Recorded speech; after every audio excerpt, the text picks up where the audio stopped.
Welcome back to news TV 84 break ਤੋਂ ਬਾਅਦ ਅਸੀਂ ਗੱਲਬਾਤ ਕਰਾਂਗੇ ਸਰਦਾਰ ਹਰਪ੍ਰੀਤ ਸਿੰਘ ਜੀ ਨਾਲ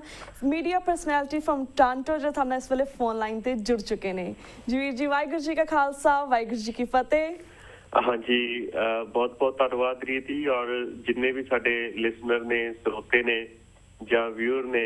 ਉਹਨਾਂ ਸਾਰਿਆਂ ਨੂੰ ਵਾਹਿਗੁਰੂ ਜੀ ਕਾ ਖਾਲਸਾ ਵਾਹਿਗੁਰੂ ਜੀ ਕੀ ਫਤਿਹ। ਤੇ ਆਮ ਸੋ ਸੌਰੀ ਵੀਰ ਜੀ, ਮੈਂ ਤੁਹਾਡਾ ਲਾਈਵ ਸ਼ੋਅ ਦੇ ਵਿੱਚ ਤੁਹਾਡਾ ਨਾਮ ਪ੍ਰੋਨਾਂਸ ਗਲਤ ਕਰ ਦਿੱਤਾ। And the first thing we would like to ask you, ਜਿਸ ਤਰ੍ਹਾਂ ਬਾਬਾ ਬੰਦਾ ਸਿੰਘ ਬਹਾਦਰ ਜੀ ਦੀ ਸ਼ਖਸੀਅਤ ਅਤੇ ਸ਼ਹਾਦਤ ਬਾਰੇ ਤੁਸੀਂ ਅੱਜ ਸਭ ਤੋਂ ਪਹਿਲਾਂ ਸਾਡੇ ਦਰਸ਼ਕਾਂ ਨੂੰ ਕੀ ਕਹਿਣਾ ਚਾਹੋਗੇ? ਹਾਂਜੀ ਰੀਤ ਜੀ, ਬਾਬਾ ਬੰਦਾ ਸਿੰਘ ਬਹਾਦਰ ਜੇ ਤਾਂ ਮੈਂ ਸਿਰਫ ਸ਼ਬਦ ਅਡੰਬਰੀ ਹੋਣਾ ਹੋਵੇ ਤੇ ਬਹੁਤ ਸਾਰੀਆਂ ਚੀਜ਼ਾਂ ਇਹ ਕਈਆਂ ਜਾ ਸਕਦੀਆਂ ਨੇ ਜੀ। ਸਾਡੇ ਨਾਇਕ ਨੇ, ਉਹ ਸਾਡੇ ਮਹਾਨਾਇਕ ਨੇ, ਇਸ ਤਰ੍ਹਾਂ ਦੀਆਂ ਜਿਹੜੀਆਂ ਚੀਜ਼ਾਂ ਉਹ ਕਈਆਂ ਜਾ ਸਕਦੀਆਂ ਔਰ ਜਿੰਨਾ ਟਾਈਮ ਮਰਜ਼ੀ ਉਹ ਜਿਹੜੀਆਂ ਉਹ ਕਈਆਂ ਜਾ ਸਕਦੀਆਂ। ਪਰ ਜਿਹੜੀ ਚੀਜ਼ ਮੈਂ ਬਾਬਾ ਬੰਦਾ ਸਿੰਘ ਬਹਾਦਰ ਦੇ ਜੀਵਨ ਦੇ ਵਿੱਚ ਉਹ ਦੇਖਦਾ, ਜਿੰਨੀ ਕੁ ਮੈਨੂੰ ਪਤਾ ਜੀ, ਜੇ ਅਸੀਂ ਸਟਾਰਟਿੰਗ ਤੋਂ ਸ਼ੁਰੂ ਕਰਦੇ ਹਾਂ, ਇੱਕ ਬਿਲਕੁਲ ਬੈਰਾਗੀ ਕਿਸਮ ਦਾ ਵਿਅਕਤੀ ਔਰ ਕਿਸ ਤਰੀਕੇ ਦੇ ਨਾਲ ਟਰਾਂਸਫੋਰਮੇਸ਼ਨ ਹੁੰਦੀ ਆ, ਹਿਰਨੀ ਨੂੰ ਮਾਰਿਆ ਜਾਂਦਾ ਔਰ ਉਹਦੇ ਬੱਚੇ ਪੈਦਾ ਹੁੰਦੇ ਨੇ, ਉਹ ਜਿਹੜੇ ਮਰ ਜਾਂਦੇ ਨੇ, ਉੱਥੋਂ ਉਹਨਾਂ ਦੀ ਚੇਂਜ ਹੁੰਦੀ ਆ ਜੀ। ਫਿਰ ਕਿਸ ਤਰੀਕੇ ਦੇ ਨਾਲ ਇੱਕ ਆਮ ਵਿਅਕਤੀ ਜਿਹਨੂੰ ਇਹ ਪਤਾ ਹੀ ਨਹੀਂ ਉਸ ਸਮੇਂ ਦੇ ਵਿੱਚ ਵੀ ਕੁਦਰਤ ਨੇ ਉਹਦੇ ਸਰੀਰ ਦੇ ਵਿੱਚ, ਕੁਦਰਤ ਨੇ ਉਹਦੀ ਡੈਸਟੀਨੀ ਦੇ ਵਿੱਚ, ਉਹਦੇ ਮੁਕੱਦਰ ਦੇ ਵਿੱਚ ਕਿਹੋ ਜਿਹੀ ਇੱਕ ਮਸ਼ਹੂਰੀ, ਕਿਹੋ ਜਿਹਾ ਇੱਕ ਚਰਿੱਤਰ, ਕਿਹੋ ਜਿਹਾ ਇੱਕ ਪਰਸਨੈਲਿਟੀ, ਇੱਕ ਸ਼ਖਸੀ ਗੁਣ ਪੈਦਾ ਕਰਕੇ ਪਾਇਆ ਜਿਹੜਾ ਉਹਨੂੰ ਅਜੇ ਤੱਕ ਨਹੀਂ ਪਤਾ ਜੀ। ਔਰ ਕਿਸ ਤਰੀਕੇ ਦੇ ਨਾਲ ਬਾਬਾ ਬੰਦਾ ਸਿੰਘ ਬਹਾਦਰ ਭਟਕਦੇ ਅਲਟੀਮੇਟਲੀ ਉਹ ਆਪਣੀ ਮੰਜ਼ਿਲ ਦੇ ਉੱਤੇ ਪਹੁੰਚਦੇ ਨੇ। ਭਟਕਦੇ ਮੈਂ ਇਹ ਤਾਂ ਇਹ ਕਿਹਾ ਕਿਉਂਕਿ ਬਹੁਤ ਸਾਰੀਆਂ ਜਗ੍ਹਾ ਦੇ ਉੱਤੇ ਉਹ ਜਾਂਦੇ ਨੇ, ਪਰ ਜਿਸ ਤਰੀਕੇ ਦੇ ਨਾਲ ਉਹ ਆਪਣੇ ਮੁਕਾਮ ਦੇ ਉੱਤੇ ਪਹੁੰਚਦੇ ਨੇ ਉਹ ਇੱਕ ਬਹੁਤ ਹੀ ਜੇ ਮੈਂ ਕਹਾਂ ਕਿ ਆਸਮ ਕਿਸਮ ਦਾ ਇੱਕ ਮੁਕਾਮ ਹੈ, ਉੱਥੇ ਪਹੁੰਚਦੇ ਨੇ। ਬਾਬਾ ਬੰਦਾ ਸਿੰਘ ਬਹਾਦਰ ਜਿਨ੍ਹਾਂ ਨੇ ਆਪਣੀ ਜ਼ਿੰਦਗੀ ਦੇ ਵਿੱਚ ਵੱਖਰੇ ਜਿਹੜੇ ਪੜਾਅ ਨੇ ਉਹ ਤੈਅ ਕੀਤੇ ਨੇ ਜੀ। ਜਦੋਂ ਸਤਿਗੁਰਾਂ ਦੇ ਨਾਲ ਉਹਨਾਂ ਦੇ ਨਾਲ ਮਿਲਾਪ ਹੁੰਦਾ, ਔਰ ਇਹ ਵੀ ਚੀਜ਼ ਦੇਖੋ ਕਿ ਜਦੋਂ ਨੰਦੇੜ ਦੇ ਕੋਲ ਉਹ ਸਾਰੀਆਂ ਚੀਜ਼ਾਂ ਵਾਪਰਦੀਆਂ ਨੇ, ਜਦੋਂ ਬਾਬਾ ਬੰਦਾ ਸਿੰਘ ਬਹਾਦਰ ਉਦੋਂ ਬੈਰਾਗੀ ਦੇ ਤੌਰ ਦੇ ਉੱਤੇ ਉਹ ਵਿਚਰ ਰਹੇ ਨੇ ਕਿ ਲੋਕੀ ਆਲੇ ਦੁਆਲੇ ਉਹਨਾਂ ਦੀ ਤਾਕਤ ਤੋਂ ਡਰਦੇ ਨੇ। ਹਾਂਜੀ, ਹੁਣ ਜਦੋਂ ਬਾਬਾ ਬੰਦਾ ਸਿੰਘ ਬਹਾਦਰ ਸਤਿਗੁਰਾਂ ਦੇ ਨਾਲ ਉਹਨਾਂ ਦੀ ਪਹਿਲੀ ਮੁਲਾਕਾਤ ਹੁੰਦੀ ਆ, ਜਦੋਂ ਉਹਨਾਂ ਦੇ ਜਿਹੜੇ ਸੇਵਕ ਨੇ ਉਹ ਜਾ ਕੇ ਸਤਿਗੁਰਾਂ ਦੇ ਬਾਰੇ ਦੱਸਦੇ ਨੇ, ਗੁਰੂ ਗੋਬਿੰਦ ਸਿੰਘ ਸਾਹਿਬ ਬਾਰੇ, ਵੀ ਉੱਥੇ ਕੋਈ ਇੱਕ ਇਹੋ ਜਿਹਾ ਵਿਅਕਤੀ ਆ ਜੋ ਤੁਹਾਡੇ ਮੰਜੇ ਦੇ ਉੱਤੇ ਜਾਂ ਤੁਹਾਡੇ ਜਿਹੜੇ ਤਖਤ ਦੇ ਉੱਤੇ ਜਿਹੜਾ ਉਹ ਬੈਠਾ ਹੋਇਆ। ਔਰ ਉਸ ਤੋਂ ਬਾਅਦ ਜੋ ਬਾਬਾ ਬੰਦਾ ਸਿੰਘ ਬਹਾਦਰ ਦੀ ਜਿਹੜੀ ਇੱਕ ਪਹਿਲੀ ਟਰਾਂਸਫੋਰਮੇਸ਼ਨ ਹੁੰਦੀ ਆ ਛੋਟੇ ਬਚਪਨ ਦੇ ਵਿੱਚ, ਔਰ ਜਿਹੜੀ ਟਰਾਂਸਫੋਰਮੇਸ਼ਨ ਇੱਕ ਜੇ ਮੈਂ ਕਹਾਂ ਕਿ ਐਡਲਟ ਦੇ ਵਿੱਚ ਉਹ ਟਰਾਂਸਫੋਰਮੇਸ਼ਨ ਹੁੰਦੀ ਆ, ਜਦੋਂ ਸਤਿਗੁਰਾਂ ਨੂੰ ਉਹ ਦੇਖਦੇ ਨੇ, ਧੰਨ ਧੰਨ ਸਾਹਿਬ ਸ੍ਰੀ ਗੁਰੂ ਗੋਬਿੰਦ ਸਿੰਘ ਸਾਹਿਬ ਮਹਾਰਾਜ ਨੂੰ ਜੀ। ਔਰ ਉਹ ਤੋਂ ਬਾਅਦ ਜਿਹੜੇ ਉਹਨਾਂ ਦੇ ਮੁਰੀਦ ਬਣਦੇ ਨੇ, ਅੰਮ੍ਰਿਤ ਛਕਦੇ ਨੇ, ਔਰ ਗੁਰੂ ਸਾਹਿਬ ਬਾਬਾ ਗੁਰਬਖਸ਼ ਸਿੰਘ ਉਹਨੂੰ ਬਣਾਉਂਦੇ ਨੇ, ਔਰ ਇਹ ਅੱਜ ਤੋਂ ਸਾਡਾ ਬੰਦਾ ਬਹਾਦਰ ਉਹਨਾਂ ਦਾ ਨਾਂ ਰੱਖਿਆ ਜਾਂਦਾ। ਹਾਂਜੀ, ਹੁਣ ਤਾਕਤ ਉਹੀ ਤਾਕਤ ਪਹਿਲਾਂ ਵੀ ਉਵੇਂ ਸੀ, ਉਹੀ ਤਾਕਤ ਜਿਹੜੀ ਹੁਣ ਵੀ ਉਸੇ ਤਰੀਕੇ ਨਾਲ, ਪਰ ਇੱਕ ਫਰਕ ਕਿ ਜਿਹੜੀ ਤਾਕਤ ਇੱਕ ਆਵਾਗੌਣ ਤੁਰੀ ਫਿਰਦੀ ਸੀ, ਉਸ ਤਾਕਤ ਨੂੰ ਇੱਕ ਨਿਸ਼ਾਨਾ ਮਿਲਦਾ, ਉਸ ਤਾਕਤ ਨੂੰ ਇੱਕ ਮੰਜ਼ਿਲ ਮਿਲਦੀ ਹੈ। ਹਾਂਜੀ, ਔਰ ਉਸ ਮੰਜ਼ਿਲ ਦੇ ਵੱਲ ਬਾਬਾ ਬੰਦਾ ਸਿੰਘ ਬਹਾਦਰ ਨੇ ਸਿਰਫ ਗੁਰੂ ਸਾਹਿਬਾਂ ਤੋਂ ਇੱਕ ਸ਼ਾਬਾਸ਼ ਔਰ 5 ਤੀਰ ਤੇ 5 ਜਿਹੜੇ ਸਿੰਘਾਂ ਦੇ ਨਾਲ ਜਿਹੜੀ ਸ਼ੁਰੂ ਕਰਦੇ ਨੇ, ਔਰ ਕਿਸ ਤਰੀਕੇ ਦੇ ਨਾਲ ਸਾਊਥ ਤੋਂ ਸ਼ੁਰੂ ਹੁੰਦੇ ਉਹ ਕੁਝ ਇੱਕ ਮਹੀਨਿਆਂ ਦੇ ਵਿੱਚ ਇੱਕ ਐਡੀ ਵੱਡੀ ਫੌਜ ਔਰ ਐਡੀ ਤਕੜੀ ਫੌਜ ਜਿਹੜੀ ਹੈਗੀ ਆ ਉਹ ਸਿਰਜਦੇ ਨੇ ਔਰ ਆਪਣੀ ਸਰਹੰਦ ਨੂੰ ਉਹ ਫਤਿਹ ਕਰਦੇ ਨੇ। ਉਹ ਤੋਂ ਪਹਿਲਾਂ ਕਿੰਨਾ ਕੁਛ ਦਿੱਲੀ ਤੋਂ ਲੈ ਕੇ ਜਿਹੜਾ ਸਰਹੰਦ ਤੱਕ ਕਿੰਨੀਆਂ ਲੜਾਈਆਂ ਹੁੰਦੀਆਂ ਨੇ ਜੀ, ਕਿੰਨੀਆਂ ਜੰਗਾਂ ਉਹ ਜਿੱਤਦੇ ਨੇ, ਔਰ ਹਰ ਥਾਂ ਦੇ ਉੱਤੇ ਉਹ ਇਨਵਿੰਸੀਬਲ ਹੁੰਦੇ ਨੇ ਔਰ ਅਖੀਰ ਦੇ ਵਿੱਚ ਸਰਹੰਦ ਨੂੰ ਫਤਿਹ ਕਰਦੇ ਨੇ। ਪਰ ਹੁਣ ਇਸ ਛੋਟੇ ਜਿਹੇ ਰਾਜ ਦੇ ਵਿੱਚ ਜੀ, ਇੱਕ ਤਾਂ ਹਾਕੀ ਤੋਂ ਵੀ ਘੱਟ ਦਾ ਰਾਜ, ਔਰ ਉਸ ਰਾਜ ਦੇ ਵਿੱਚ ਬਾਬਾ ਬੰਦਾ ਸਿੰਘ ਬਹਾਦਰ ਕਿਹੋ ਜਿਹੀਆਂ ਲੀਹਾਂ ਉਲੀਕਦੇ ਨੇ, ਜਿਨ੍ਹਾਂ ਦੇ ਵਿੱਚ ਕਿ ਸਭ ਤੋਂ ਪਹਿਲੀ ਵਾਰ ਸ਼ਾਇਦ ਇਹ ਭਾਰਤ ਦੇ ਇਤਿਹਾਸ 'ਚ ਹੋਇਆ ਹੋਏਗਾ ਕਿ ਜਿਹੜੇ ਬੰਦੇ ਜ਼ਮੀਨਾਂ ਵਾਹ ਰਹੇ ਨੇ ਉਹਨਾਂ ਜ਼ਮੀਨਾਂ ਉਹ ਉਹਨਾਂ ਦੀਆਂ ਹੋਣਗੀਆਂ ਜੀ। ਇਹੋ ਜਿਹਾ ਰਿਫਾਰਮ ਬਾਬਾ ਬੰਦਾ ਸਿੰਘ ਬਹਾਦਰ ਦੇ ਸਮੇਂ ਦੇ ਉੱਤੇ ਹੀ ਹੋ ਸਕਿਆ, ਜਿਹੜੇ ਕਿ ਅੱਜ ਸਾਡੇ ਕਾਮਰੇਡ ਭਰਾ ਇਹ ਕਹਿ ਰਹੇ ਨੇ ਕਿ ਹਾਂ ਕਮਿਊਨਿਜ਼ਮ ਨੇ ਇਹ ਚੀਜ਼ਾਂ ਲੈ ਕੇ ਆਂਦੀਆਂ, ਪਰ ਬਾਬਾ ਬੰਦਾ ਸਿੰਘ ਬਹਾਦਰ ਇੱਕ ਪਹਿਲੇ ਯੋਧੇ ਸਨ, ਜਥੇਦਾਰ ਸਨ, ਸਰਦਾਰ ਸਨ, ਜਿਨ੍ਹਾਂ ਨੇ ਇਹ ਜਿਹੜੇ ਗ੍ਰਾਸ ਰੂਟ ਦੇ ਉੱਤੇ ਇਹ ਜਿਹੜੀ ਰਿਫਾਰਮਸ ਉਹ ਲੈ ਕੇ ਆਉਂਦੇ ਨੇ। ਔਰ ਉਸ ਤੋਂ ਬਾਅਦ ਅੱਜ ਜਦੋਂ ਅਸੀਂ ਦੇਖਦੇ ਹਾਂ ਵੀਡੀਓਜ਼ ਦੇ ਵਿੱਚ, ਜਦੋਂ ਅਸੀਂ ਦੇਖਦੇ ਹਾਂ ਕਿ ਕਿਸ ਤਰੀਕੇ ਦੇ ਨਾਲ ਜਿਹੜੇ ਮਿਡਲ ਈਸਟ ਦੇ ਵਿੱਚ ਜੋ ਕੁਝ ਵਾਪਰਿਆ, ਇਸ ਤਰੀਕੇ ਦੇ ਨਾਲ ਇੱਕ ਖਾਸ ਕਿਸਮ ਦੀ ਸਾਈਕੋਲੋਜੀ ਲੋਕਾਂ ਦੀਆਂ ਗਰਦਾਂ, ਲੋਕਾਂ ਦੀਆਂ ਧੌਣਾ ਸਿਰ ਕਲਮ ਕਰਕੇ ਉਹਨਾਂ ਦੇ ਨਾਲ ਖੇਡਦੇ ਫਿਰਦੇ ਨੇ, ਜਿਹੜੀਆਂ ਕਿ ਅੱਜ ਦਿਲ ਕੰਬਾਊ ਸਾਡੇ ਅੱਗੇ ਦ੍ਰਿਸ਼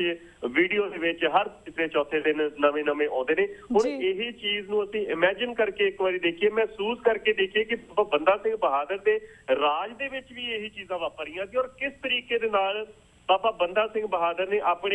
ਆਪਣੇ ਕਲੇਜੇ ਦਾ ਟੁਕੜਾ, ਜਿਹੜਾ ਉਹਨਾਂ ਦਾ ਬੇਟਾ ਬਾਬਾ ਵਿਨੋਦ ਸਿੰਘ, ਉਹਨਾਂ ਦੇ ਜੋ ਉਹਨਾਂ ਦਾ ਕਲੇਜਾ ਕਿਸ ਤਰੀਕੇ ਨਾਲ ਉਹਨਾਂ ਨੇ ਆਪਣੇ ਮੂੰਹ ਦੇ ਵਿੱਚ ਪਵਾਇਆ, ਪਰ ਡੋਲੇ ਨਹੀਂ, ਸਿਦਕ ਤੋਂ ਨਹੀਂ ਹਾਰੇ, ਔਰ ਅਖੀਰ ਦੇ ਵਿੱਚ ਜੰਬੂਰਾਂ ਦੇ ਨਾਲ ਉਹਨਾਂ ਦਾ ਮਾਸ ਜਿਹੜਾ ਸੀਗਾ ਉਹਨੂੰ ਨੋਚਿਆ ਗਿਆ, ਉਹਨਾਂ ਨੂੰ ਸ਼ਹਾਦਤ, ਉਹਨਾਂ ਨੂੰ ਸ਼ਹੀਦ ਕੀਤਾ ਗਿਆ। ਸੋ ਇੱਕ ਪੂਰਨ ਜਿਵੇਂ ਯੋਧੇ ਦੀ ਅਸੀਂ ਇੱਕ ਕਹਾਣੀ ਹਾਲੀਵੁੱਡ ਦੇ ਵਿੱਚ ਰਹਿ ਗਈਆਂ, ਪਰ ਜਦੋਂ ਅਸੀਂ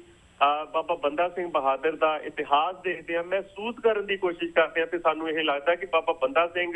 ਸਿਰਫ ਇੱਕ ਸ਼ਬਦ ਅਡੰਬਰੀ ਸ਼ਖਸੀਅਤ ਨਾ ਹੋ ਕੇ ਇੱਕ ਵਾਕਈ ਇੱਕ ਇਹੋ ਜਿਹਾ ਯੋਧਾ ਸੀ ਜਿਹਨੇ ਆਪਣਾ ਇੱਕ ਜੀਵਨ ਜੀਆ, ਔਰ ਅੱਜ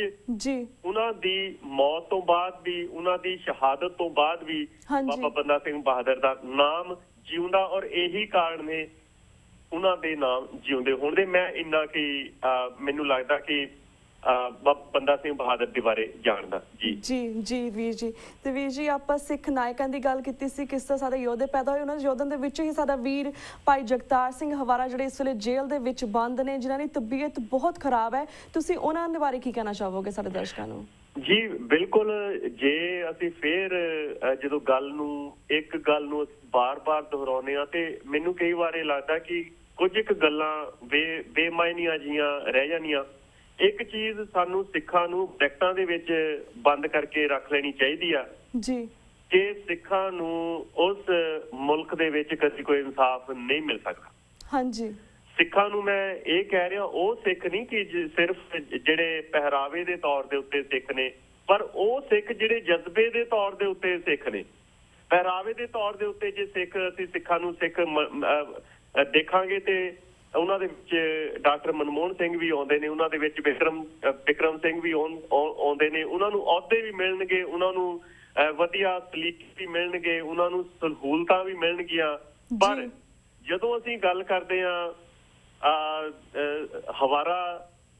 ਭਾਈ ਜਗਤਾਰ ਸਿੰਘ ਹਵਾਰਾ ਉਹਨਾਂ ਦੀ, ਜਦੋਂ ਇਹ ਜੀ ਗੱਲ ਕਰਦੇ ਆ ਕਿ ਇੰਨੀ ਦੇਰ ਤੋਂ ਉਹ ਇੱਕ ਸਰੀਰਕ ਦੁੱਖ ਦੇ ਵਿੱਚ ਉਹ ਜਾ ਰਹੇ ਨੇ, ਪਰ ਕੋਈ ਵੀ ਜਿਹੜੀਆਂ ਅਦਾਲਤਾਂ ਨੇ ਸੋ ਕਾਲਡ ਇਹਨਾਂ ਦੇ ਇਨਸਾਫ ਦੇ ਜਿਹੜੇ ਮੰਦਰ ਇਹ ਕਹਾਉਂਦੇ ਨੇ ਅਖੌਤੀ, ਉਹਨਾਂ ਦੀ ਕਦੀ ਵੀ ਇਹੋ ਜਿਹੀ ਨਿਗਾਹ ਉੱਧਰ ਨੂੰ ਨਹੀਂ ਗਈ ਕਿ ਹਾਂ ਜਿਹੜੇ ਇੱਕ ਮਨੁੱਖੀ ਕਦਰਾਂ ਕੀਮਤਾਂ ਦੇ ਤੌਰ ਦੇ ਉੱਤੇ ਕਿ ਉਹਨਾਂ ਦੇ ਨਾਲ ਕੋਈ ਇਹੋ ਜਿਹਾ ਵਰਤਾਅ ਕੀਤਾ ਜਾਵੇ ਕਿ ਜਿਹਦੇ ਨਾਲ ਅਸੀਂ ਇਹ ਕਹਿ ਸਕੀਏ ਕਿ ਹਾਂ ਉੱਥੇ ਮਨੁੱਖੀ ਹੱਕਾਂ ਦੀ ਕੋਈ ਨਾ ਕੋਈ ਗੱਲ ਹੁੰਦੀ ਆ। ਹੁਣ ਮੈਨੂੰ ਯਾਦ ਹੈ ਜੇ ਕਿ ਲੁਧਿਆਣੇ ਦੇ ਵਿੱਚ ਗੁਰਮੀਤ ਪੈਂਕੀ ਜਿਹੜਾ ਇੱਕ ਕੈਦ ਸੀ, ਉਹਨੇ ਕ੍ਰਿਸ਼ਨਾ ਨਗਰ ਦੇ ਵਿੱਚ ਅਵਤਾਰ ਸਿੰਘ ਨਾਮ ਦਾ ਇੱਕ ਲੜਕਾ, ਜਿਹੜਾ ਆਪਣੀਆਂ 2-3 ਭੈਣਾਂ ਦਾ ਕੱਲਾ ਭਰਾ ਸੀ, ਆਪਣੇ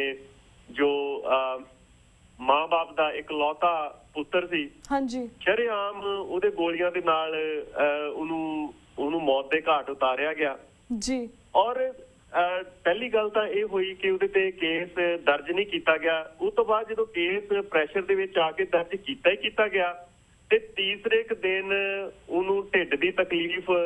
ਤੀਸਰੇ ਕੁ ਦਿਨ ਉਹਨੂੰ ਸਿਰ ਦਰਦ ਦੀ ਤਕਲੀਫ ਹੋਣ ਦੇ ਕਾਰਨ ਕਦੀ CMC ਲਿਜਾਇਆ ਗਿਆ, ਕਦੀ DMC ਲਿਜਾਇਆ ਗਿਆ। ਸੋ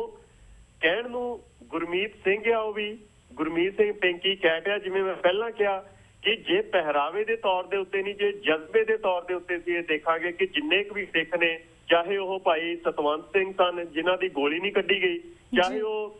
ਭਾਈ ਹਰਜਿੰਦਰ ਸਿੰਘ ਜਿੰਦਾ ਸਨ ਜਿਨ੍ਹਾਂ ਦੀ ਵੀ ਇਸੇ ਤਰੀਕੇ ਨਾਲ ਗੋਲੀ ਨਹੀਂ ਕੱਢੀ ਗਈ, ਜਿੰਨੀ ਦੇਰ ਤੱਕ ਉਹ ਆਪਣੀ ਜੇਲ੍ਹ ਦੇ ਵਿੱਚ ਰਹੇ ਨੇ। ਹਾਂਜੀ। ਪਰ ਦੂਸਰੇ ਪਾਸੇ ਜਿਹੜੇ ਹਿੰਦੂਤਵੀ ਨੇ, ਚਾਹੇ ਉਹਨਾਂ ਦੇ ਵਿੱਚ ਪ੍ਰਗਿਆ ਭਾਰਤੀ ਹੈ ਕਿ ਹਰ ਤੀਸਰੇ ਦਿਨ ਤੁਹਾਨੂੰ ਇਹ ਉੱਤੇ ਖਬਰ ਇਹ ਸੁਣੂਗੀ ਕਿ ਹੁਣ ਉਹਦਾ ਕੈਂਸਰ ਦਾ ਇਲਾਜ ਹੋ ਰਿਹਾ, ਹੁਣ ਉਹਨੂੰ ਡਾਇਸੈਂਟਰੀ ਸੀ, ਹੁਣ ਉਹਦਾ ਫਲਾਨਾ, ਉਹਨੂੰ ਢਿੱਡ ਦਰਦ ਸੀ, ਉਹਨੂੰ ਕੋਈ ਹੋਰ ਦਰਦ ਸੀ ਤੇ ਉਹਨੂੰ ਇਲਾਜ ਦੇ ਲਈ ਛੁੱਟੀ ਦਿੱਤੀ ਜਾ ਰਹੀ ਹੈ, ਇਲਾਜ ਦੇ ਲਈ ਉਹਨੂੰ ਹਸਪਤਾਲਾਂ ਦੇ ਵਿੱਚ ਲਿਜਾਇਆ ਜਾ ਰਿਹਾ। ਪਰ ਭਾਈ ਜਗਤਾਰ ਸਿੰਘ ਹਵਾਰਾ ਦੇ ਕੇਸ ਦੇ ਵਿੱਚ ਇਹ ਸਾਰੇ ਦਾ ਸਾਰਾ ਜੋ ਨਿਜ਼ਾਮ ਹੈ ਇਹ ਚੁੱਪ ਕਿਉਂ ਆ? ਚੁੱਪ ਮੈਂ ਤਾਂ ਹੀ ਹੈ ਕਿ ਇੱਕ ਚੀਜ਼ ਜਿਹੜੀ ਮੈਂ ਪਹਿਲਾਂ ਗੱਲ ਕਹੀ ਆ ਕਿ ਜਿਹੜੀ ਬ੍ਰੈਕਟਾਂ ਦੇ ਵਿੱਚ ਸਾਨੂੰ ਰੱਖਣੀ ਪੈਣੀ ਆ ਸਿੱਖਾਂ ਨੂੰ, ਕਿਉਂਕਿ ਉਹ ਸਾਡੇ ਲਈ ਕਾਮਨ ਹੈ ਕਿ ਸਿੱਖਾਂ ਦੇ ਕਿਸੇ ਵੀ ਨਾਇਕ ਨੂੰ, ਕਿਸੇ ਵੀ ਮਹਾਨਾਇਕ ਨੂੰ ਜਾਂ ਸਿੱਖਾਂ ਦੇ ਕਿਸੇ ਵੀ ਜਿਹੜੇ ਜੇ ਨਾਇਕ ਜਾਂ ਮਹਾਨਾਇਕ ਨਾ ਵੀ ਹੋਣ, ਜੇਕਰ ਪੀੜਤ ਵੀ ਹੈ ਤੇ ਸਿੱਖਾਂ ਨੂੰ ਉਹਨਾਂ ਅਦਾਲਤਾਂ ਦੇ ਵਿੱਚੋਂ ਕਦੀ ਜਿਹੜਾ ਹੈਗਾ ਇਨਸਾਫ ਉਹ ਨਹੀਂ ਮਿਲ ਸਕਦਾ। ਮੈਂ ਬਾਰ-ਬਾਰ ਇਹ ਕਹਿਣਾ ਹੁੰਦਾ, ਸਿੱਖ ਚਾਹੇ ਅੱਜ ਸਮਝ ਲੈਣ, ਚਾਹੇ ਕੱਲ ਸਮਝ ਲੈਣ, ਚਾਹੇ 20 ਸਾਲਾਂ ਬਾਅਦ ਸਮਝ ਲੈਣ, ਉਹਨਾਂ ਨੂੰ ਮਿਲਣਾ ਜੇ ਕੁਛ ਹੈ ਤੇ ਇਸ ਬ੍ਰੈਕਟ ਦੇ ਵਿੱਚ ਮਿਲਣਾ ਕਿ ਸਿੱਖਾਂ ਦੇ ਲਈ ਉਸ ਮੁਲਕ ਦੇ ਵਿੱਚ ਕੋਈ ਇਨਸਾਫ ਨਹੀਂ। ਜੀ ਬਿਲਕੁਲ ਵੀਰ ਜੀ that's the reason we asked this question, even though ਕਿ ਅਸੀਂ ਬਹੁਤ ਸਾਰੀ ਸ਼ਖਸੀਅਤਾਂ ਨਾਲ ਆਲਰੇਡੀ ਇਸ ਬਾਰੇ ਗੱਲਬਾਤ ਕਰ ਚੁੱਕੇ। ਦ ਰੀਜ਼ਨ ਵਾਈ ਅਸੀਂ ਬਾਰ-ਬਾਰ ਇਹ ਕੁਐਸਚਨ ਦੁਹਰਾਉਂਦੇ ਹਾਂ ਬਿਕੋਜ਼ ਕਿਸੇ ਤਰ੍ਹਾਂ ਪੰਜਾਬ ਦੀ ਗਵਰਨਮੈਂਟ ਜਾਂ ਫਿਰ ਇੰਡੀਆ ਦੀ ਗਵਰਨਮੈਂਟ ਜਿਹੜੇ ਬਾਹਰ ਬੈਠੇ ਸਿੱਖ ਆ ਉਹਨਾਂ ਤੇ ਕਿਸ ਤਰ੍ਹਾਂ ਪ੍ਰੈਸ਼ਰ ਪਾ ਸਕੇ ਜਾਂ ਕਿਸ ਤਰ੍ਹਾਂ ਉਹ ਜਾਗਰੂਕ ਹੋ ਸਕਣ। ਸਮਹਾਉ ਵੀ ਕੁਡ ਹੈਲਪ, ਆਪਣੇ ਵੀਰ ਦੀ ਅਸੀਂ ਹੈਲਪ ਕਰ ਸਕਦੇ ਹਾਂ, ਚਾਹੇ ਫਿਰ ਅਸੀਂ ਆਪਣੇ ਘਰ ਦੇ ਵਿੱਚ ਅਰਦਾਸ ਕਰਕੇ ਕਰੀਏ ਜਾਂ ਫਿਰ ਕਿਸੇ ਤਰ੍ਹਾਂ ਹਿਊਮਨ ਰਾਈਟ ਆਰਗੇਨਾਈਜੇਸ਼ਨ ਨਾਲ ਮਿਲ ਕੇ ਕਰੀਏ ਜਾਂ ਫਿਰ ਕਿਸ ਤਰ੍ਹਾਂ ਉਹਨਾਂ ਦੇ ਨਾਲ ਪੈਸੇ ਨਾਲ ਸੰਬੰਧਿਤ ਹੈਲਪ ਕਰ ਸਕੀਏ ਜਿਸ ਨਾਲ ਉਹਨਾਂ ਨੂੰ ਚੰਗੇ ਵਕੀਲ ਹਾਇਰ ਕਰ ਸਕਣ ਉਹ, ਤਾਂ ਕਿ ਉਹਨਾਂ ਦੀ ਕਿਸੇ ਤਰ੍ਹਾਂ ਦੀ ਮਦਦ ਹੋ ਸਕੇ। That's the reason we are keep on repeating this question. ਵੀਰ ਜੀ ਤੁਹਾਡਾ ਬਹੁਤ ਬਹੁਤ ਸ਼ੁਕਰੀਆ, ਤੁਸੀਂ ਆਪਣੇ ਵਿਚਾਰ ਸਾਡੇ ਦਰਸ਼ਕਾਂ ਨਾਲ ਸਾਂਝੇ ਕੀਤੇ। ਸਾਡਾ ਹੁਣ ਵਕਤ ਸਮਾਪਤੀ ਵੱਲ ਜਾ ਰਿਹਾ, ਅੱਜ ਸਾਡੇ ਕੋਲ ਅਸੀਂ ਇੱਥੇ ਇਜਾਜ਼ਤ ਲੈਂਦੇ ਹਾਂ ਜੀ। ਵਾਹਿਗੁਰੂ ਜੀ ਕਾ ਖਾਲਸਾ, ਵਾਹਿਗੁਰੂ ਜੀ ਕੀ ਫਤਿਹ। ਜੀ ਬਹੁਤ ਬਹੁਤ ਧੰਨਵਾਦ ਜੀ। ਵਾਹਿਗੁਰੂ ਜੀ ਕਾ ਖਾਲਸਾ, ਵਾਹਿਗੁਰੂ ਜੀ ਕੀ ਫਤਿਹ। ਤੇ ਵੀਅਰਸ ਅਸੀਂ ਇੱਥੇ ਤੁਹਾਡੇ ਕੋਲ ਵੀ ਇਜਾਜ਼ਤ ਲੈਂਦੇ ਹਾਂ। ਕੱਲ ਨੂੰ ਐਕਚੁਅਲੀ ਮੰਡੇ ਨੂੰ ਮਿਲਾਂਗੇ ਸੇਮ ਟਾਈਮ ਸੇਮ ਸ਼ੋ ਤੇ। ਤਦ ਤੱਕ ਲਈ ਵਾਹਿਗੁਰੂ ਜੀ ਕਾ ਖਾਲਸਾ, ਵਾਹਿਗੁਰੂ ਜੀ ਕੀ ਫਤਿਹ।